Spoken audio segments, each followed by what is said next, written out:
Good morning, everyone, and welcome to the first day of fall. I'm Rick Gilbert from the Active Living branch of the Department of Health and Wellness. There's a few of you who don't know me here, so that's who I am. In planning the summit, we did recognize the notion of complexity, as Julian mentioned. It was going to come up a number of times, and it has done that, and so we thought it might be helpful in moving this agenda or this movement forward to bring in a speaker who was expert in that area, and we've just done just that. So it's my pleasure today to introduce Dr. Brenda Zimmerman, our next keynote speaker. Brenda is an associate professor of strategic management at the Schulich School of Business at York University in Toronto, where she founded and is director of the Health Industry Management Program for MBA students. She's also associate faculty member for the Social Innovation Generation at the University of Waterloo and is director of the Ontario Medical Association and Canadian Medical Association Physician Leadership Development Program. Dr. Zimmerman's primary research applies complexity science to management and leadership issues in organizations, especially healthcare or not-for-profit organizations that experience high levels of uncertainty and turbulence. That could be some of our lives. She has advised numerous organizations, including the Royal College of Physicians and Surgeons and the Chief Public Health Officer at the Public Health Agency of Canada. Dr. Zimmerman is especially well known for her co-authored book, Getting to Maybe: How the World is Changed, a bestseller in Canada. Please join me in welcoming Dr. Zimmerman to the stage.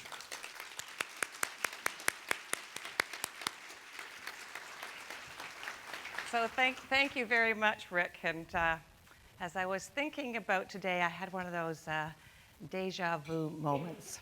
And the deja vu moment relates to a conference that I was invited to speak at a number of years ago in Calgary. And I was very excited about being invited to speak at this conference because the Dalai Lama was going to be speaking. And I thought, how cool is that? I get to go hear the Dalai Lama. And so that was all great until I better explain something. My late husband was an amazing social innovator. He spent his entire career working on social justice issues, and health promotion and prevention was his mainstay. He was also my number one cheerleader and had a wicked sense of humor. So I need to set that up. So here I was, excited about going off to this conference and hearing the Dalai Lama, and by the way, I was going to speak. Anyway, so the day before the conference, or 2 days before the conference, just before I was flying out, up pops the agenda, and I shriek when I look at it, because I see the agenda, and they've got the Dalai Lama speaking, and then right after, me, on the same stage, like not even in a separate room. So I shriek, like, oh, I can't believe it. He's a little bit of a hard act to follow. And so I shriek, and I'm just freaking out. My late husband, Brian, comes running and going, what's wrong, what's wrong? And he looks over my shoulder, and I'm looking at the screen, just moaning. And he said, this is just fantastic. And I said, how could this be fantastic? He said, they're bringing in the Dalai Lama to be your warm-up act. So as I was preparing for this conference and reading about the work you've done and talking to people on the organizing committee and getting a chance to meet some of the founders of Thrive and meeting a number of the speakers and hearing them yesterday and going to the posters and meeting with the youth delegates and having time with them, I was just blown away by the depth of experience that's in this room, that the depth of understanding about health literacy, and sort of thought, well, so where's my role here? This is a bit of a hard act to follow, listening to all of you.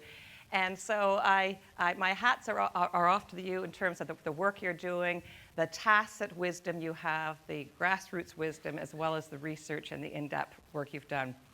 So where's my value add? So my value add in this is I've been studying complex systems in a whole variety of realms for a long time. And so I would like to take you this morning, to spend some time with you this morning, to take a journey through what my understanding of complex systems, or at least parts of it, and to leave you with, I hope, some ideas in terms of, as you go forward in this work in Thrive and the work that's related to Thrive, are there some elements that I can share with you about what I've learned about what makes complex systems work, what makes them effective, and also what kills them, also what destroys a complex system over time. So that's why I'm talking about engaging with complexity this morning.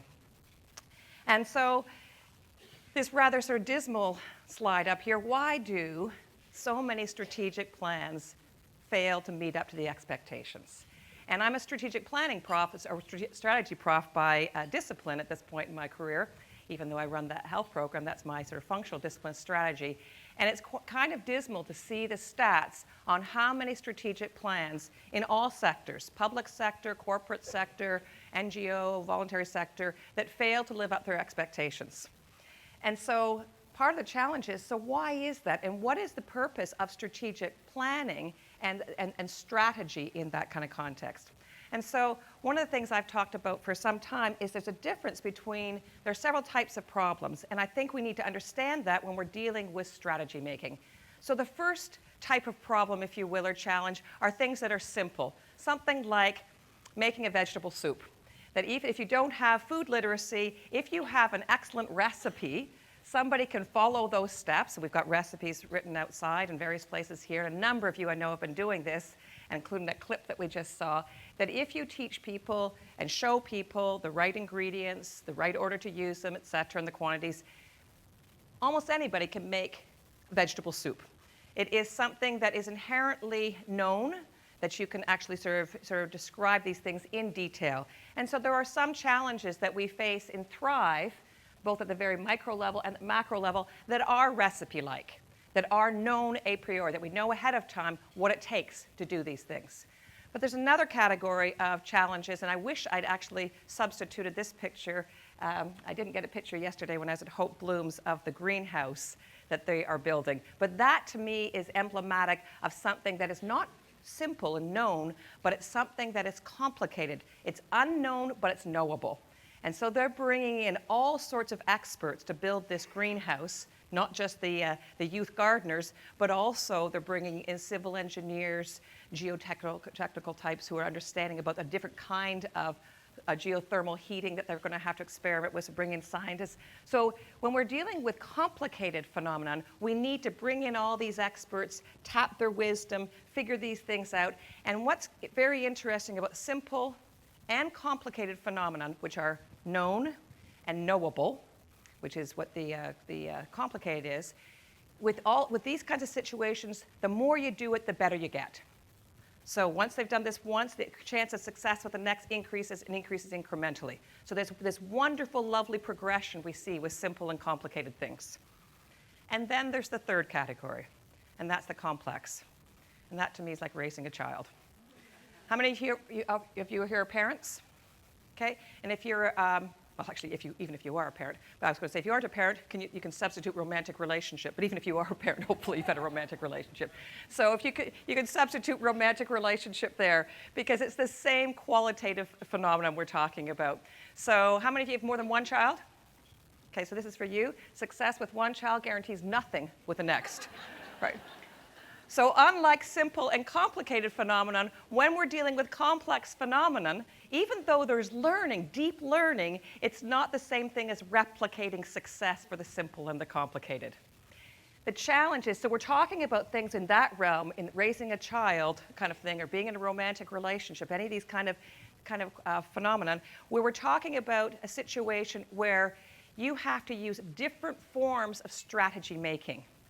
And you cannot separate out the strategic process from the implementation. How many of you have strategic plans for your romance? For your child? Right? So, and we laugh about that because we know that we're talking about a phenomenon that cannot be separated from the actions. So we talk about a different kind of strategic process. And so one of the things that happens, we are so articulate in the complicated phenomenon, especially in the management and the government literature and the NGO world and international development and all those arenas, in the complicated, that we start to use those approaches even when we're dealing with the complex. And they'll come back to bite you in the end. Right? They'll come back to bite you in the end because they will not, the context is going to shift and change, and if you're not paying attention to those emergent properties as they're unfolding, you're going to have a plan that was designed for yesterday, not a plan that's designed for today or for tomorrow. So one of the challenges when you're dealing with something like Thrive, and we heard about this yesterday from several of the speakers, talking about this is not a 1 year, 2 year, 3 year project. This is a decade or intergenerational, multi-generational kind of challenge you're looking at. And when we're looking at those kinds of things, we've got to be constantly paying attention to variables as they unfold. So another way of looking at that. So are we throwing a rock? Are we throwing a bird? And before somebody gets clever, this is not a dead bird, because that's just a rock with wings. So if we're throwing a rock, we can sort of predict ahead of time with good science where that rock is going to land. And so we can have theories, models, frameworks, predictions about what's going to happen. But what if what we're actually dealing is more like throwing a bird? And if we're throwing a bird, the bird is going to do what the heck it wants, right? It's going to fly wherever it wants. However, if we're trying to nudge that bird into sort of behavior patterns, we may be able to have, we can't have control over it, but we may be able to nudge it by figuring out what's going to shift that bird's trajectory. And so we figure out, maybe if we put out bird seed, we might be able to attract that bird to our whatever location it is that we're trying to do. So again, we're talking about complex phenomenon, and I think that's exactly what we're talking about in Thrive. We have to sort of figure out what are the attractor patterns that are holding the situation its current configuration, dysfunctional or functional. What are the attractor patterns that could pull the system, all the different players? We could pay a lot of attention to that kind of piece. So there's a key part of complexity which says we need to pay a lot of attention to the attractors, including the attractiveness of the status quo. What's the attractor pattern of the status quo? So when we're dealing with complicated systems, we can use machine-like kind of metaphors, because we can look at things that okay, we can plan this, we can replicate it. Best practice is exactly about complicated things. It's not about complex things. Best practice means we're not looking for innovation. We're looking for replication of what we know already works. And so that's brilliant for things that when we're facing those categories, and we don't want to lose that. That's absolutely appropriate to have those kinds of things. But when we're dealing with the complex elements of Thrive, and there are many complex aspects of Thrive at every level of the work that you're doing at Thrive, then we are dealing with things that it's much more organic, more like this raising of a child. We need to appreciate the uniqueness of these contexts, being adaptable, staying tuned to what's going on, and looking for those attractor patterns. So to me, the Thrive work that you're doing is parallel process. You're doing some work that's complicated, but you're absolutely doing some work that's complex. And part of the challenge is, since we are so articulate about explaining what we're doing with the complicated, that we often start to the complex, even though we know in our gut that's what makes sense, we start to mute it. And we start to not be able to push for that on the agenda as aggressively, particularly as things go along. So let me give you another example here. This comes from a colleague of mine, Dave Snowden. Some of you may know of his work. And he has this lovely little video clip where he uses different language than I do, but some of I want you to pay attention to when he talks about the difference between the ordered approach, which in my mind is the complicated, and the complex approach. And he's going to talk about how to organize a children's birthday party. So Brett, if you wouldn't mind. Thank you.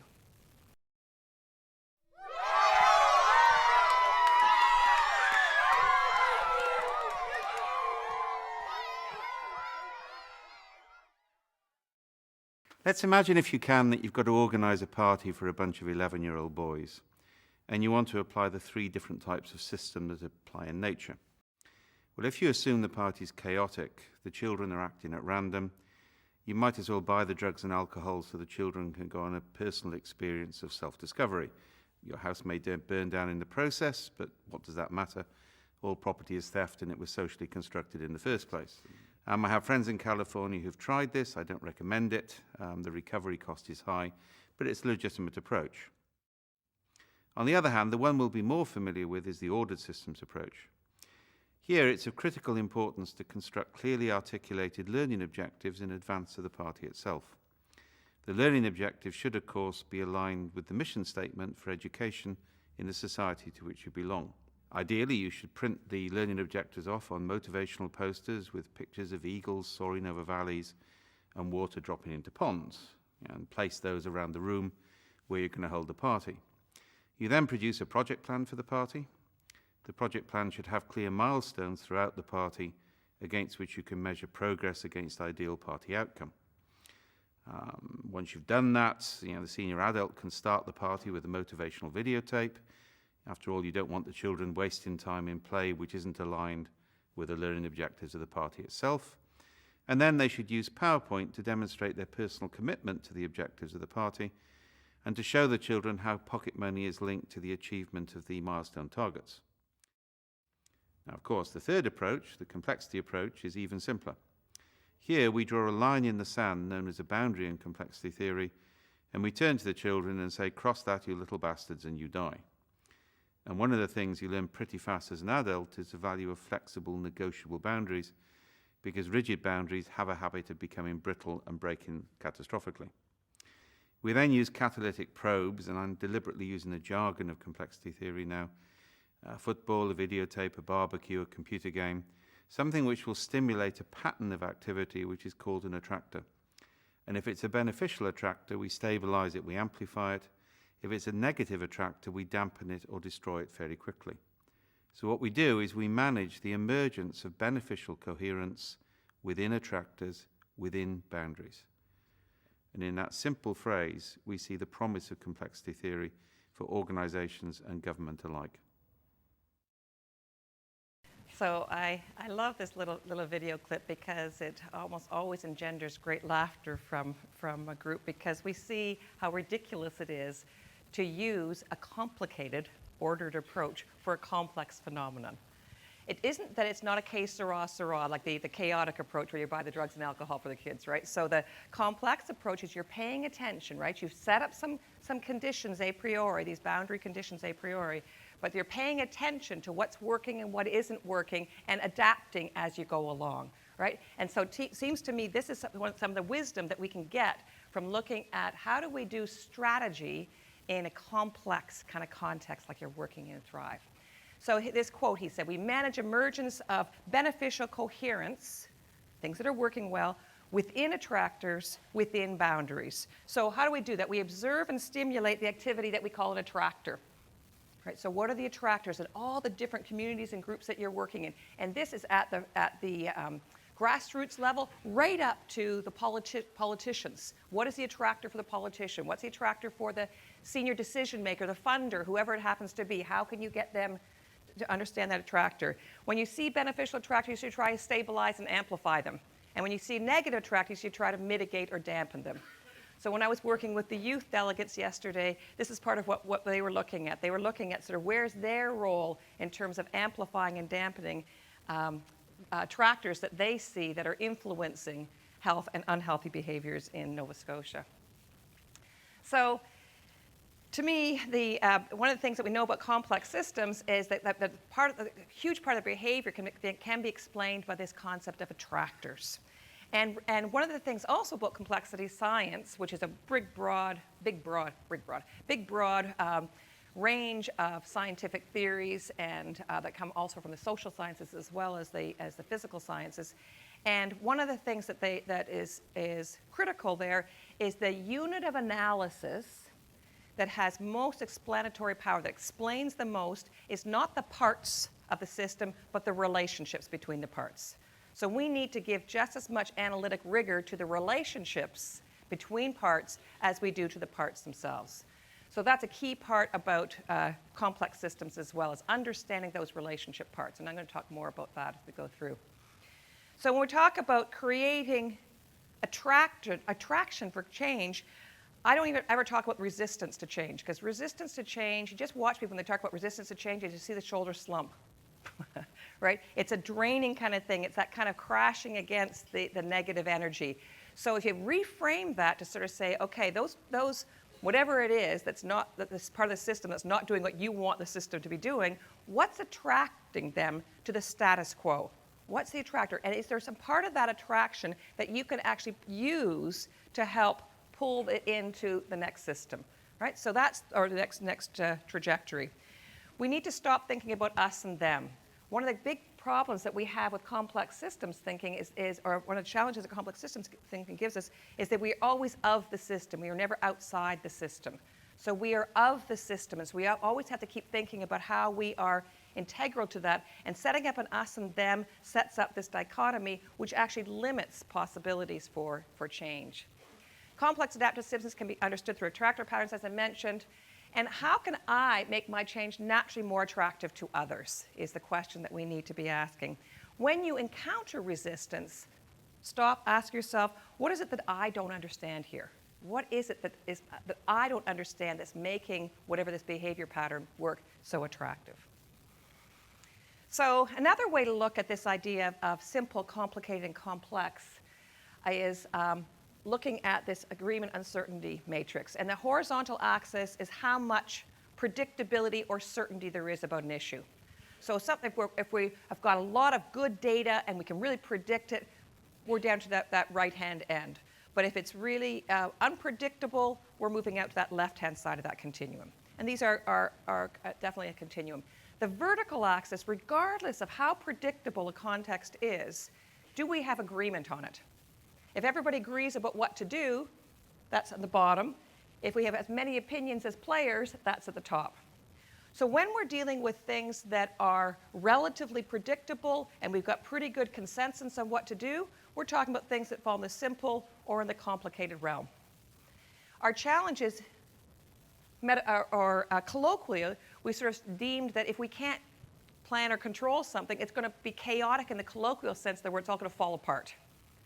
And so what the power for me of this little grid is there's a huge zone in the middle here called the zone of complexity. It's sometimes called in some of the literature the edge of chaos. And in that area, there are things that we can do that are different from the things you need to do from the simple and complicated.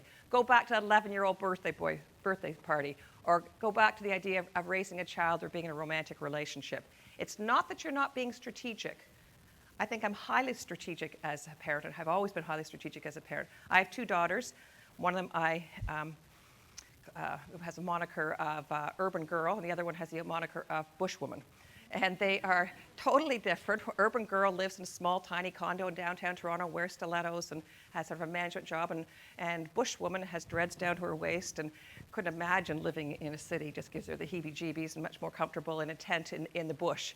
And they came from the same genetic pool, same parents, but totally different. And so I could not be consistent in my parenting if I wanted to actually be a good parent to those 2 girls. I had to have a coherence to my parenting, but one of the big things about when you're dealing with the zone of complexity is you cannot have consistent behaviors because you have to be constantly adapting to the locale. So how do you what are the boundary conditions that you fit within, that you have a coherence to your parenting, to your leadership, to your work, but it's not expected to replicate exactly the same. So the zone of complexity gives us all sorts of insights of things that we can act in. And to me, this idea of thinking about these things on this grid is helpful because although I use this analogy of simple, complicated, complex, of the recipe, the rocket, and the raising a child, that sort of sets it up, and I did that deliberately for a paper I wrote a number of years ago, sets it up deliberately as qualitatively different phenomenon. But really, when you take a look at this grid, you realize things can shift between categories, right? The agreement can increase or decrease. The predictability can increase or decrease over time. So throughout the journey of Thrive, over how many decades this work is going to continue, things are going to shift around that. And therefore, you're going to need qualitatively different strategic approaches and management approaches and interventions as things shift around. That's the management skills, discerning where you are on this to make sure you have appropriate match with this. So today, during my time with you, I'm going to give you a couple times to sort of talk at your table groups, because these ideas are all very fine, but they only make sense when you start to play with them with a real context. So thinking about that grid, and I'll put it back up there, that simple, complicated, complex grid where you've got the agreement, certainty. Talk at your table groups. If you've got a large group of 6 people, you can split into 2 groups of 3. If you just have a smaller group of 4, maybe 5, you can decide. You can either work as a large group or you can split into 2 smaller groups. Choose somebody who's got a challenge that they're facing that they just feel is stuck. You've been working at it with all great energy and intention, but just seems to keep snapping back to the old ways of doing things. You haven't made the progress you think you should be making on it. Take a challenge like that. How many people have challenges like that? I presume everybody. You know, we all have those situations where we've been working at things and they just feel stuck. So somebody who can take at your table, who can describe something quite quickly so that the others can engage with it. And then your table mates will then interview you to try probe a bit and try and figure out where the heck it is on this grid.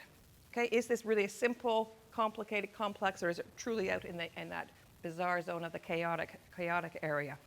And so think about that so to try and probe on that, and also ask, what kinds of strategies or approaches have you been taking to date on that issue? And start to see whether or not there is a good match between where it fits on the grid and what you're doing. Okay, so just take a few minutes. We'll start this conversation, and then I could come back and give you some more things, and we'll layer this conversation.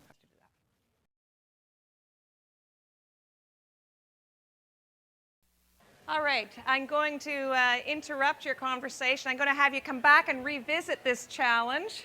Lots of engagement, lots of people leaning into the tables. Are sort of seeing this intense listening happening, which is fantastic. And part of the great impact of an event like this is wonderful peer coaching, right? That you can learn so deeply from each other's experiences. So I'm going to come back and revisit that challenge in a moment, but I want to layer a few more things about complexity onto that challenge before we come back. So I was at a safety conference in Ottawa a few months back, and it was for people in transportation and the nuclear industries and healthcare and all the one of the people who spoke there, Kathleen Sutcliffe, great quote. She said, "Things that never happened before happen all the time." Right? So we have to expect surprise. Surprise just is. It isn't bad or good, it just is. So we have to expect surprise. Part of the challenge when you're dealing with strategy making from a simple or complicated is surprise is a bad thing because it doesn't fit with what we've expected, right?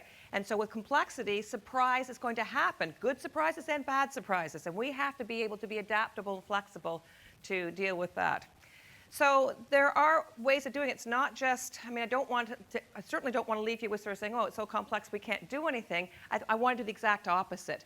One of the things that, and actually when I set that up as a line in terms of simple, complicated, complex, in some ways it's a circle in that some of the ways of dealing with complexity are profoundly simple. Profoundly simple, and we saw that in that little video clip of the boy's birthday party. And so one of the things that we've learned from living systems, biological systems, ecological systems, is that living systems seem to follow simple rules of behavior, patterns that repeat over and over and over again that create incredible complexity. And so part of our challenge is to sort of say, what are those simple rules of behavior? And they're often in the literature called minimum specifications. Minimum, not as in lowering the standards, but minimum as in few. The fewest key things that we can use to describe why a behavior is happening. So are there any chess players in the room? A couple of chess players in the room.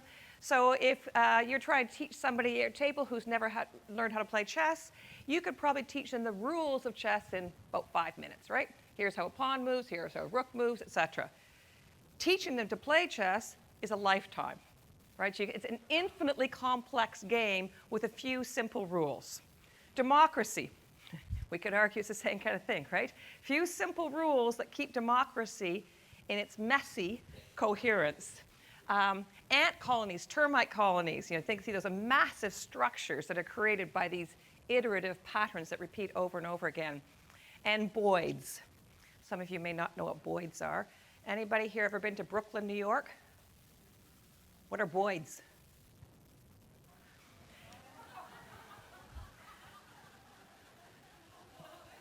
So Craig Reynolds was trying to simulate the flocking of birds. And we're not talking about Canada geese, the V formation, that's a whole different lecture.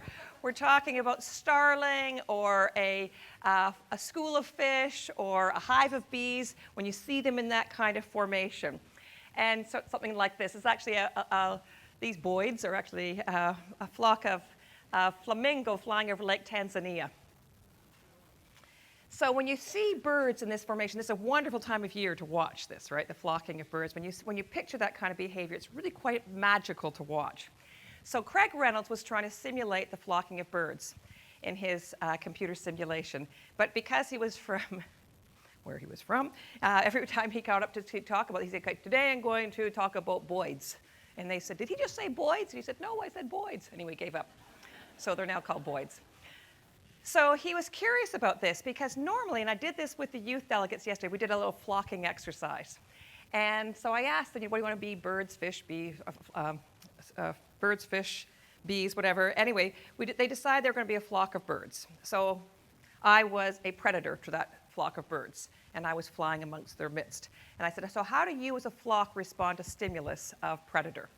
And they automatically went to an answer, which most of you probably are doing in your head right now too, is, well, whichever bird is closest to the predator somehow senses the predator and signals that information to the others, right? Through movement, through noise, through pheromones, whatever.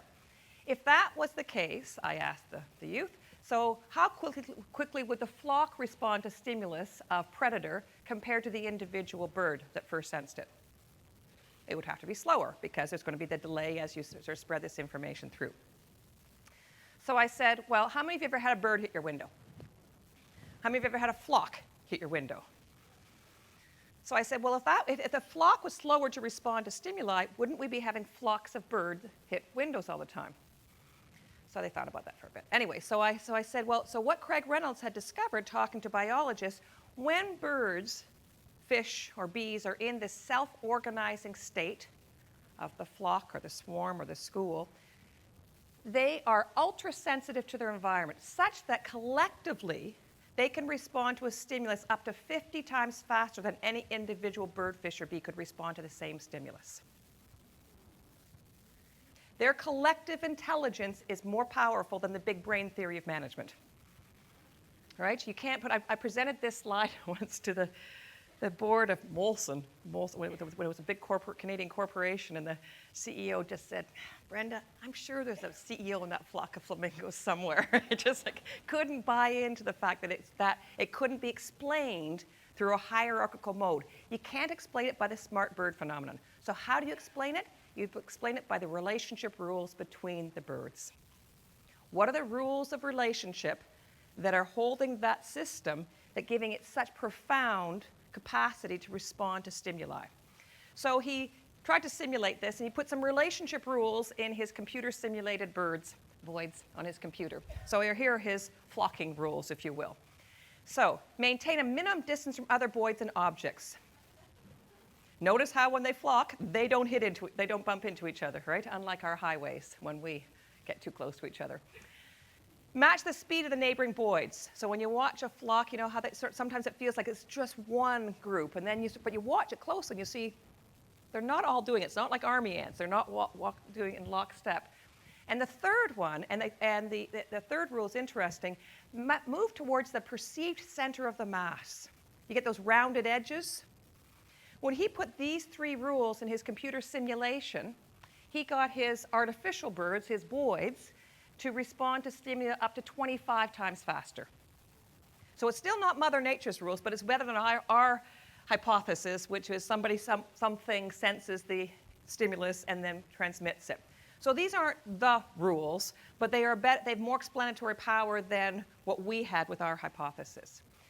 Now, to me, this is a really, really powerful insight, and we need to look for the self-organization that's happening all around us. And self-organizing behavior isn't good or bad, right? There can be bad self-organizing behavior as well, where they're responding in mob behavior and group ways to do things. So it's not that we want this always to happen. We want to pay attention to how it's happening and understand it sort of inductively in terms of what's happening in our communities, and also to understand how we can shape it. So to me, there are a couple of things ways to use this. When I take these ideas from the science realm and bring these into organizations, and I do this unapologetically because the great philosopher of science, Thomas Kuhn, said you don't see something until you have the right metaphor to let you perceive it. So I think these metaphors we can take from other realms can be incredibly powerful to help us see things. And all metaphors illuminate and distort reality, including the metaphors I'm bringing to you today, right? But that doesn't mean they can't be very useful, right? And a nice alternative to our current metaphors. So what are the rules? One way to look at this min-specs or simple rules is, what are the rules of behavior that seem to be currently affecting behavior? Or the outcomes, I should say. What are the rules of behavior, the patterns that are repeating over and over again? And you can think about this. I mean, family therapists do this all the time, right? They look at sort of the dance steps, if you will, that are happening in a family setup or within a couple or whatever? What are the rules of behavior, the patterns that repeat over and over and over again? So you can take a look at those. That's the sort of inductive analysis. And the deductive kind of way is sort of saying, okay, we want to achieve these kinds of outcomes, which is the way Thrive is. What are kind of some of the min specs, simple rules we should be putting in place at all these different levels that could have to help nudge the system towards what we're doing? So you combine that with the attractors idea we talked about earlier. So I think these two things can be done very powerfully together. First, you do sort of do some inductive analysis or ongoing inductive analysis, and also this other deductive piece. So let me give you an example. And this is outside the realm of the work that you're doing, but I want to use this example because it's a lovely safety example. Paul O'Neill, when he became CEO of Alcoa, the aluminum company of America, had never worked in heavy industry. He'd only ever worked in government or in the not-for-profit sector, the NGO sector. And here he became CEO of this massive heavy industry organization.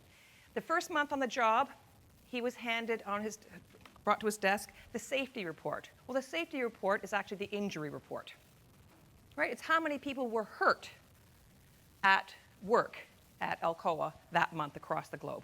And he was outraged. He was morally offended by this report.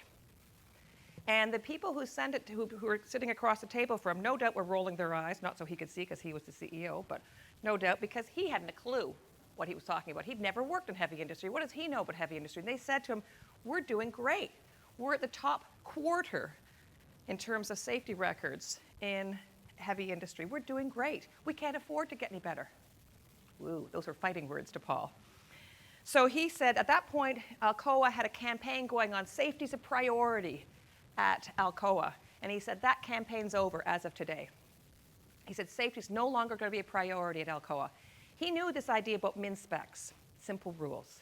And he was trying to find these 3 or 4 interdependent rules of behavior that could actually, he could start to alter the safety patterns at Alcoa. He hadn't a clue actually how to do anything specifically in terms of improving safety. But he believed in the wisdom of the system, and he believed if he could set up the boundary conditions and the attractors, he might be able to pull that wisdom out of the system. So the first thing he did was sort of a principle. Safety was no longer going to be a priority, it was going to be a precondition. Priorities change, governments change, priorities change, budgets change, priorities change, right? Priorities are always changing. Preconditions are absolutes. All right? Preconditions is you don't start until this is dealt with. So he said we can't afford to say we can't get any better if it's a precondition. That was the first thing. The second thing was, remember he didn't have a clue how to change the safety. So he said the supervisor of anybody who's been injured has to report that injury within 24 hours. It went to a central database. It took about 60 seconds to make this report. It was a very simple report. And anyone in the organization could have access to that central database. So you could start to see the patterns that were happening across the organization. The supervisors were not penalized for having injuries. But what they were done is they were penalized for not reporting. And if they failed to report within 24 hours, they were fired. Fired, no questions asked. I'm not saying that that is a right thing to do, a wrong thing to do. What I'm saying is it gave real teeth to that concept, right? It made absolutely clear this is a precondition. If you don't have time within 24 hours to make a report, you don't actually believe safety is a precondition. One employee was fired by that rule. He'd been with the company for 20 years. He'd taken a small division, turned it into a $1.6 billion division. He was widely loved by his staff. He was fired. How quickly do you think that went across the global company?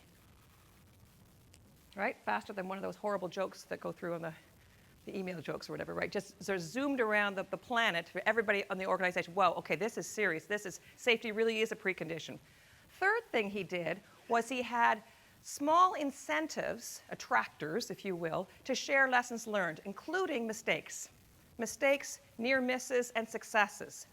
Because of this database, let's say one of you is running the Peruvian operation, somebody else is running the Ecuadorian operation, and the Peruvian boss goes and takes a look at the data and says, wow, your safety record is twice as good as ours.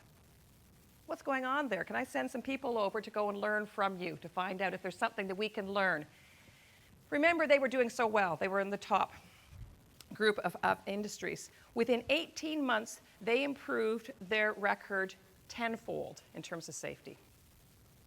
With very little money, very few resources, but huge resourcefulness that was applied to this. And it was tapping that wisdom that was in the system. So there's an example of using min-specs to sort of shape the system, but allowed for lots of adaptability and flexibility within the system. So he went on to after being the CEO of Alcoa, he went on to the Pittsburgh Health Authority, a nonprofit group in the US to try and take those same kind of things, ideas there. And his point is, when safety is a priority rather than a precondition, you won't have zero accidents. If it's a precondition, you have the potential to aim for zero accidents. Preconditions aren't negotiable. And he said it was a capital offense not to participate and report these kind of things. So here's an example from Missouri Baptist Hospital.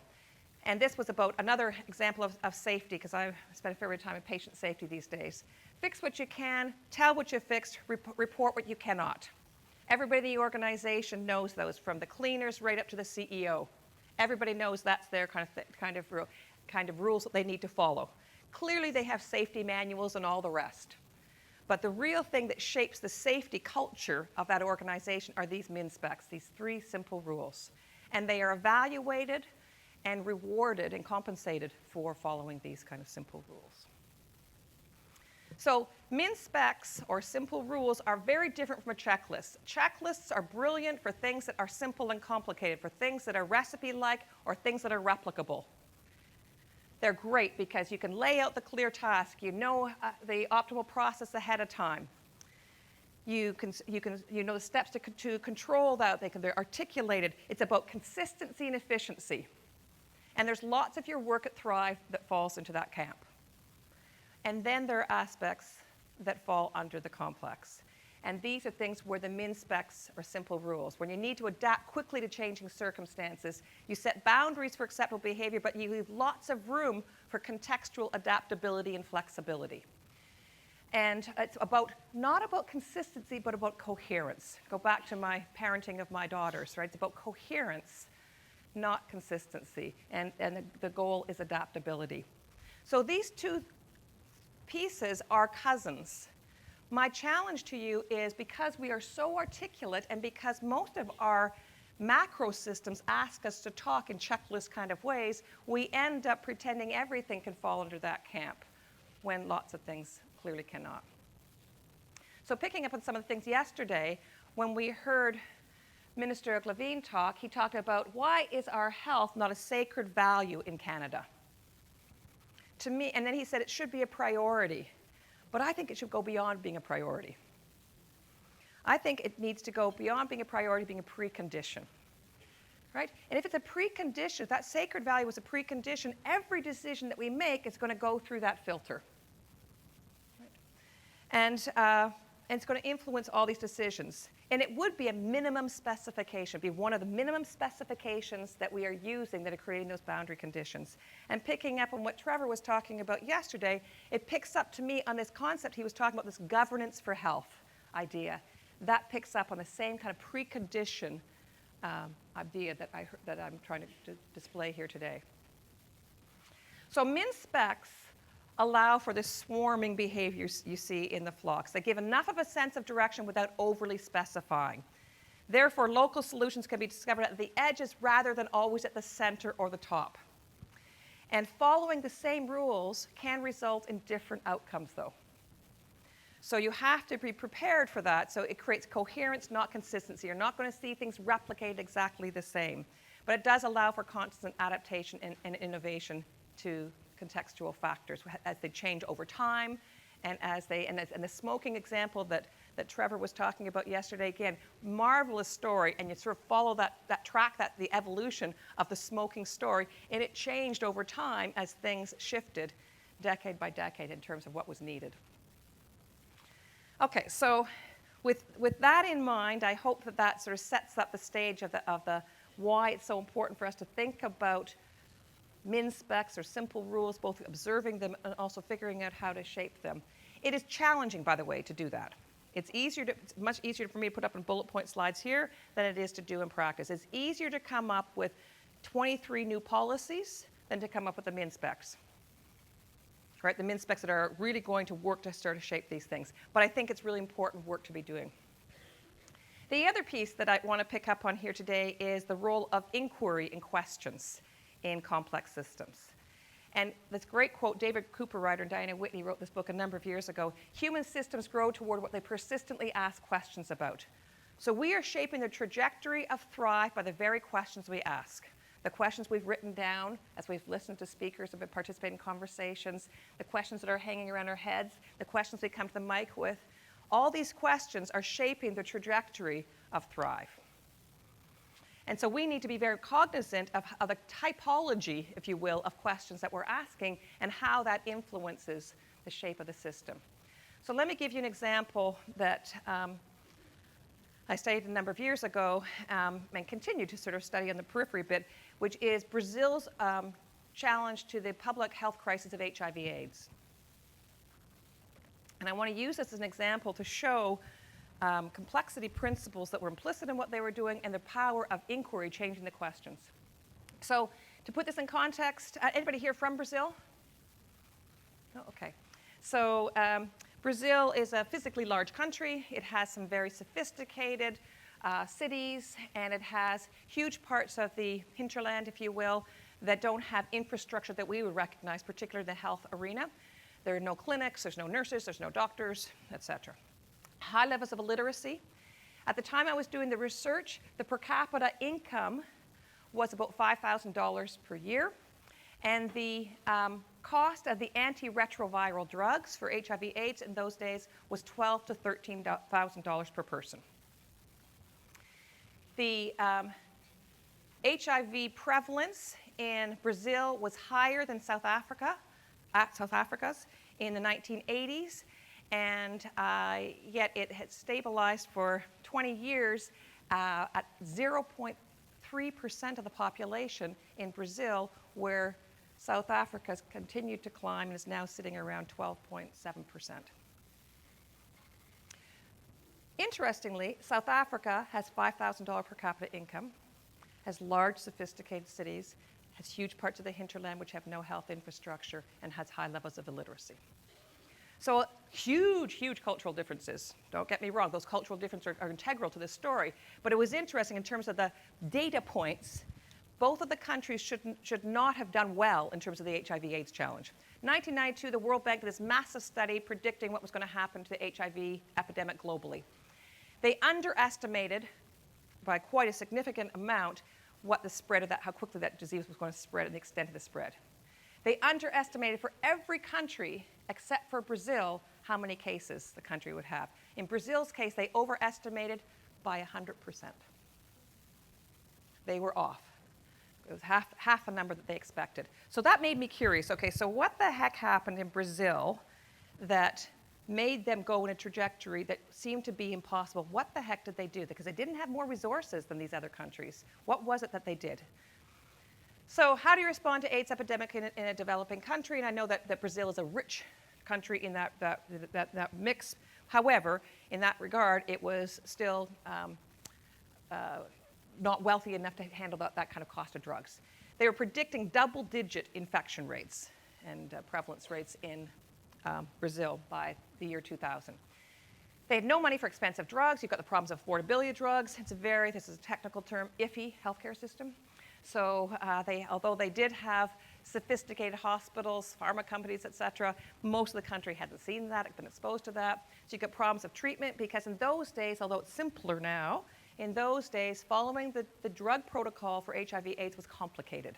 You had a handful of drugs, the drug cocktail I talked about. You had this drug needed at this time of day, this one needed this time of day, different nutritional needs, et cetera. So it was a complicated regime to follow. You got high levels of literacy, you got problems of compliance. You got high levels of poverty and hunger, problems with nutritional needs that are associated with the drug protocol.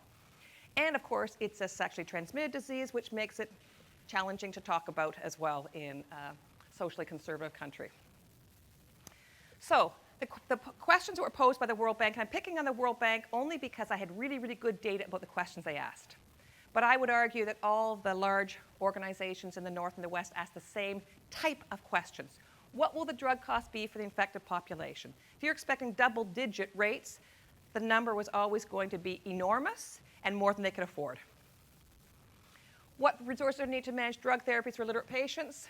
Enormous, more than they can afford, et cetera, et cetera. You start to see the pattern of the questions. The type of questions they asked led them to the conclusion that treatment was not possible, therefore we're only going to invest in prevention. And the problem with a disease like HIV/AIDS, unlike flu, where you get exposed to the virus, you may not manifest symptoms for weeks, months, or years, and if you're poor and you're hungry, why are you going to get tested if there's no hope of treatment? And you may or may not ever manifest these symptoms. So the challenge, the prevention without the treatment, we learned much later, was a mug's game. However, that was the situation that happened. So the conclusion came from the World Bank's analysis was in order for AIDS to be addressed, you needed meaningful solutions which required sophisticated, integrated national healthcare systems. Didn't have them. Cannot provide treatment to all when drug costs are so high. We cannot afford resources to manage treatment compliance. Therefore, only going to focus on prevention. And in the meantime, even if the prevention did work, in the meantime, people are going to die. So Brazilians read this report. They didn't like the report because they knew the implications were lots of people were going to die, and the people who were going to die were the poor. Right? If you're rich in Brazil, you wouldn't die, not because you didn't have special rich antibodies, but because you could go and get the drugs, the treatment. Right? So this was a really important part of the story because Brazil has an unusual relationship with the poor. This is the birthplace of Paulo Freire's work in Pedagogy of the Oppressed. Some of you will know about the sociologist. This is also the birthplace in the Roman Catholic Church of liberation theology, which challenged the hierarchy of the Roman Catholic Church. So this is a paradoxical Roman Catholic country. They're Roman Catholic, but they don't necessarily go along with the Pope. So they live comfortably with that paradox. And this is the birthplace also to a participatory democracy. So they have this sort of deep-seated respect for the poor at the same time as having a high prevalence of poverty.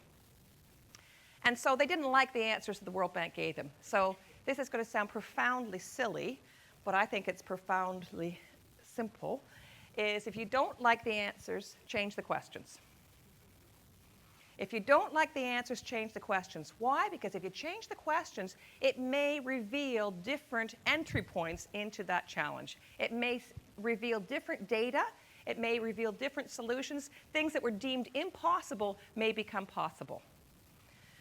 So let's take a look at how the Brazilians changed the questions. We looked at the question to the World Bank. What will the drug costs be for the infected population? That is a convergent question. It converges onto the right answer, right? It will be monetized, quantified, but it'll come up with an answer. The question, the alternative question that was asked by Brazilians is, how can we reduce costs that we can provide treatment to all who need it? Right? The assumption underlying that question is, we're going to provide treatment to all who need it. How can we do it? The assumption is we've got the resources. Our job is to figure out where they are. Okay, so when you think about the treatment costs, you've got a variety of costs. You've got the cost of the drugs. You've got the cost of the clinicians or the treatment providers, whatever. And you've got the cost of the distribution system. So if you want to reduce the cost of the drug, cost of a prescription drug, the drug cost, not what it retails for, but what it costs $100, let's say, 95% of that cost is covered by the patent law, because that's the R&D that was spent in the past. 5% is typically the manufacturing cost. So they said, how can we get rid of that patent cost? How can we actually produce the generic drugs so that we can produce them at 5 cents on the dollar rather than a dollar on the dollar? So you need to get your lawyers at work because this is a legal issue. So the lawyers flip through the World Trade Organization, digging and digging and digging until they find a clause that says, in cases of national emergency, countries can violate patent laws. Bingo. So they started to produce their own generic drugs. No other country in the world did that. The World Trade Organization hated it. The US government hated it. All the big pharma companies hated it. They all took them to court. It was in the courts for almost 10 years, and the court case never was settled. It finally disappeared. Why? At that point, the pharma companies were sort of stuck in a moral quandary because the Brazilian approach was working. And they looked like the bad guys if they insist on doing this. So this was the birth of differential pricing in the pharma companies and continues to be a thorn in their side to today because they have to have different prices now for different parts of the world. Okay? But it was Brazilians' question that made them go look for that one little clause that allowed them to feel that they had both the moral right but also the legal right to do what they did. Second big cost, the clinicians. Well, what are the healthcare providers? Well, if you can't have healthcare providers, if you don't have nurses and doctors in every little place that you've got somebody with HIV/AIDS, who can you rely on? Well, you're going to have the patients themselves. So it was a train the patient process. So they actually ended up having the patients themselves monitor and be their own case managers, which we don't have, by the way, in Canada and the US. Typically, we do have case managers, which is an extra cost. And yet the compliance, even with high levels of illiteracy, the compliance in Brazil matches the compliance of any city or large system in North America. Same compliance, far less cost. And if they can't tell time because they've never seen a watch, well, they can tell time, they just haven't seen a watch. You draw a picture in the sand, et cetera, to show them the time. Distribution systems for condoms, Catholic Church. The nuns became major distributors of condoms. You always wonder what was in the pocket of the habits. So why did the nuns do this? Because of liberation theology. Right? Because they believed that their role was different than what the Pope said their role was. So they believed they were fulfilling their mission, living through the Gospels, through this approach, even though it was antithetical to what was said in the Vatican. The popes have been very angry with Brazil for a long time about this, and there are a number of times they've rapped their knuckles, or the bishops, et cetera, get those priests and nuns in line. It never happened. Now the current pope is starting to change his tune on that, but this has been a long, long time coming. So they used a whole variety of methods to use. They found unbelievable resources that were hidden from view when you asked the other question. So asking the first question, the World Bank question, did not reveal all those assets that were available and resourcefulness that was available. Look at the next set of questions. If you look at the question that was asked by the World Bank, what resources are needed to manage drug therapy for illiterate patients? What's assumed about illiterate patients? They need managing. They can't do it themselves. The assumption under the Brazilian question, what methods of communication will work? Not how can we get them to understand a pamphlet, but what methods of communication will work. And they had different approaches, of course, depending on which population. If they're talking about the rural poor or the urban sex trade workers or married women or whatever it happens to be, they use different modes of communication depending on what they're doing. And they use trusted people for that. If food's an issue, how can we link up with charities, food banks, churches, et cetera? So they trained the food banks, charities, et cetera, to be part of this challenge. Not unlike Thrive is doing here in terms of connecting with that. Not sure you're handing out condoms in your pockets, but anyway, but food is sort of connected here. And the final piece here was the question that was asked by the World Bank, which was asked by so many of us, in the experts, was an either-or question. Treatment or prevention, given the limited resources. The pie is limited. The question that was asked by Brazil posed it as a paradoxical question, not an either-or, but holding the tension between two apparent opposites. How can we achieve those prevention goals while treating all those currently infected? Because prevention is the name of the game, right? So we're not going to abandon those. They were the first country in the world to use humor. We in the North offered our services for social marketing, and they were have safe sex, or campaigns were have safe sex or you will die campaigns. And they said, no, we aren't interested in that. We'll try this instead.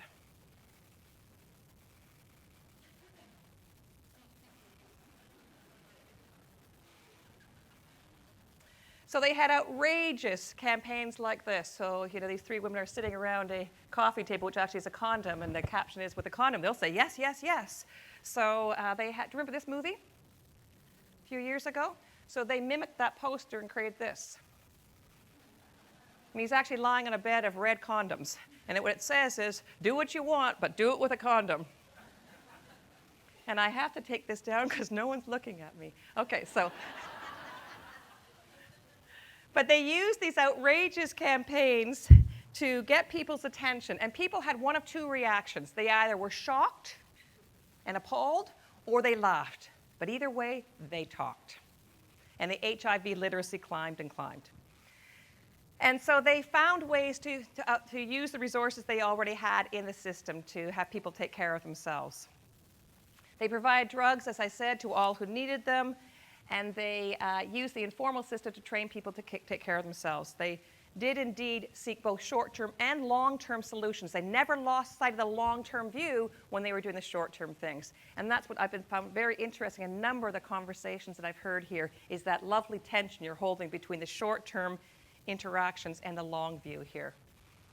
So they did have a stable structure. It just wasn't a structure that we could see from a typical org chart. They were relying on the social capital that Trevor was talking about yesterday and the somewhat shaky health system, but they added to it the NGOs, the churches, et cetera, as hubs. And as I said, they faced down the drug companies. And I think I've talked about all this. So free treatment spread the prevention ideas hugely. So this is a powerful, powerful story. However, there is a postscript, an epilogue to this. Complex systems never stay still. 20 years later, after 20 years of keeping the rate at 0.3% in the population, it's now starting to climb quite dramatically in the 15 to 24-year-olds. Why? So part of it is the Christian following in Brazil has changed. It's moved from a Roman Catholic country to a country that has more evangelical Christians. It's become more socially conservative in terms of the religious side. So those outrageous sexy ads that I showed you are no longer allowed to be shown. So some of the sex ed that was used is now not being allowed. And also, the youth are sort of saying that was our parents' disease. You start to stop paying attention to it because it is no longer novel to do these things in that kind of way. So now they have to ask different questions. So this is success is never a destination with complex systems. We have to be constantly sort of saying we can't rest on our laurels when we start to succeed because we know there's going to be something underlying there that's going to be the next wave, which isn't to frustrate us.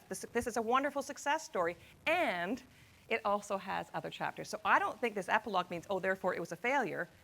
It just means now we've got a different chapter. And so I think that's the real challenge with Thrive, is one of the challenges is as things succeed, don't stop looking for the next challenge, and don't think when something stops working that what you did in the past was a failure. Right? It's the context-specific space and time that we need to think about these things.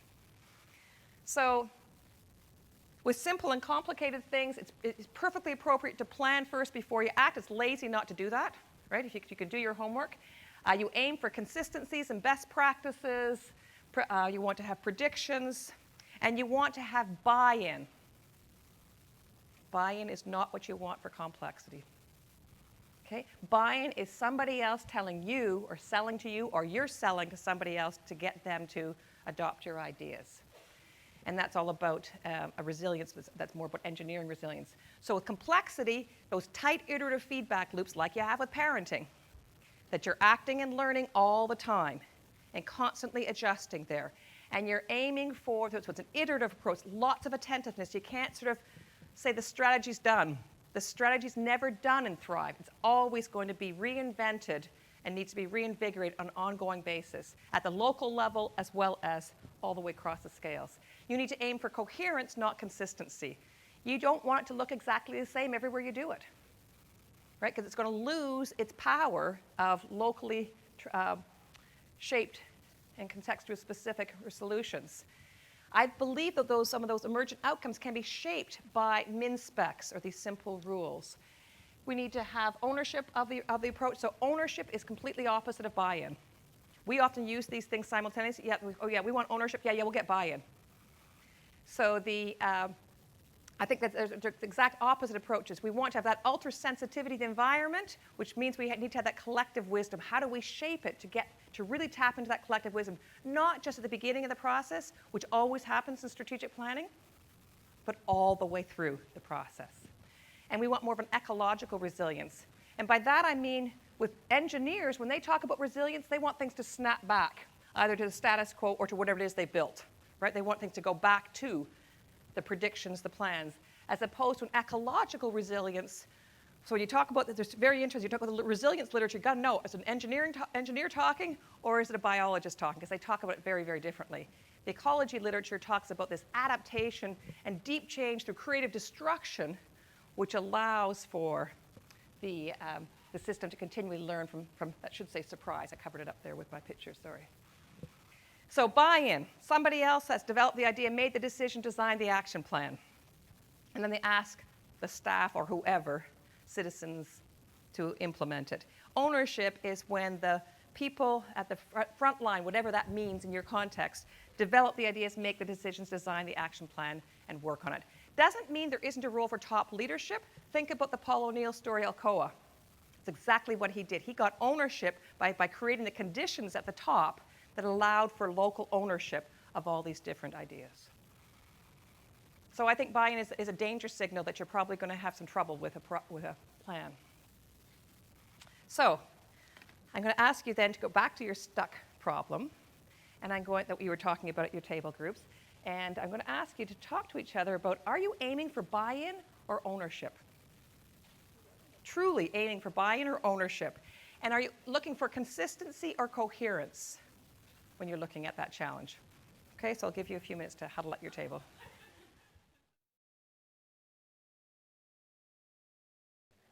So let me just end with, these slides will be available for you, by the way, but let me just end with a quote from a great organization theorist and poet, David White, and some of you may know of his work. And one of his books, he says, stop trying to change reality by trying to eliminate complexity. Complexity just is. We can't get rid of it. It's just like surprise. It just is.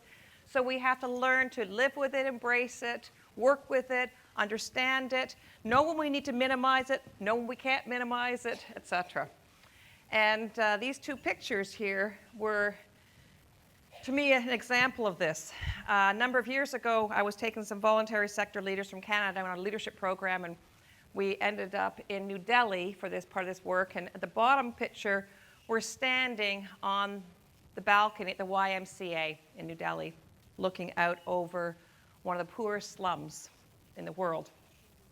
And it was absolute despair for us, sitting there thinking, how are we going to ever have an impact on this? How are we complicit in shaping this? And so the tears were rolling down our faces as we looked there, all these wonderful leaders in Canada who were trying to influence things in their own communities and globally. Then we went into the slum and we met with the street educators who worked with the rag pickers. And these are the kids who pick through the garbage to survive. And these kids knew a teacher was coming from a faraway land called Canada, bringing her students. And so these kids couldn't give us stuff. They couldn't be, they couldn't give us tea or anything, but they wanted to be hospitable. So what they had done is they had planned and practiced a beautiful choreographed song and dance, which they performed for us. And then they sat down, waiting for us to reciprocate. And that's not part of my PhD training, I can tell you.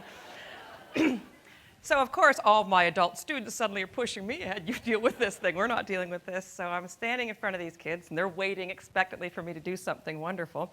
And the only thing that could come into my head at the time was skinnamarink-dinky-dink, Anyway, did this stupid little song and dance, and the kids thought it was so ridiculous. They burst out laughing, and we all had tears running down our cheeks again, but this time with laughter. And I thought, isn't it interesting? These pictures were juxtaposed in my camera. Right? It was powerful when I took a look at the pictures later. And so let me end with one of my favorite quotes. Time is too short and things are too bad for pessimism.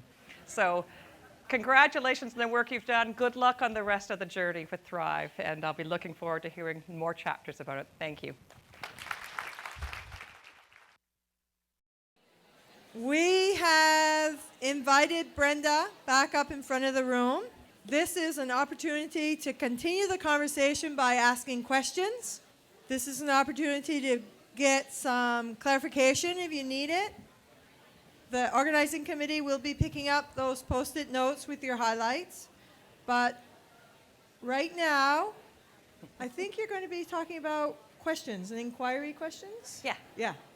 Okay. So Brett's just going to pull up a slide that I skipped over at the very end. You're going to get all these slides. So I'm not sure these are going to answer your questions, but maybe they will address some of your questions. So there was a lot of talk at the table I was at and some of the tables I listened in on a little bit about the role of the questions.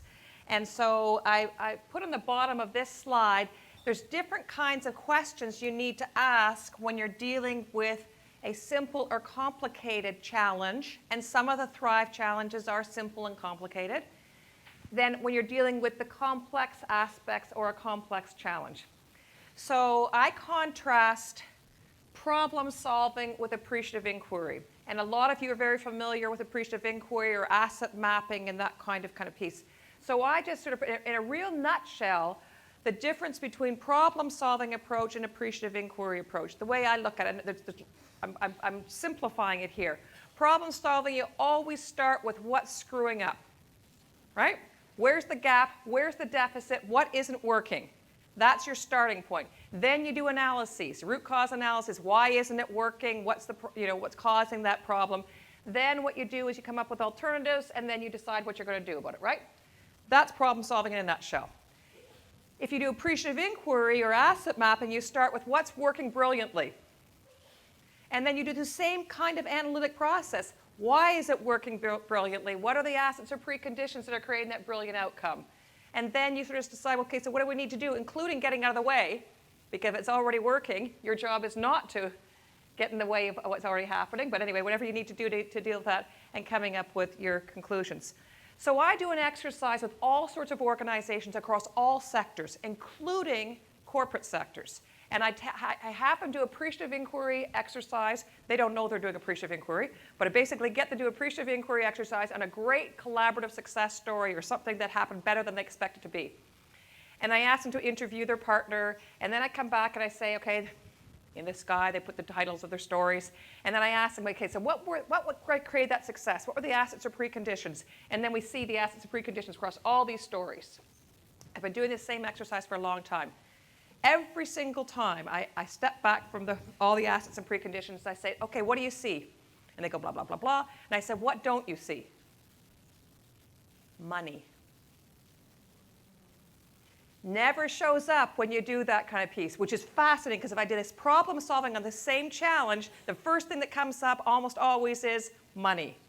So it's really interesting. So my point is not that money and resources are irrelevant. It's just if we only do one form of inquiry, we always lead to the same solutions, right? And so if we do this other form of inquiry, we find different data and therefore potentially different solutions. And so I was hearing that kind of conversation in different ways around the room. So a lot of what I'm telling you isn't new.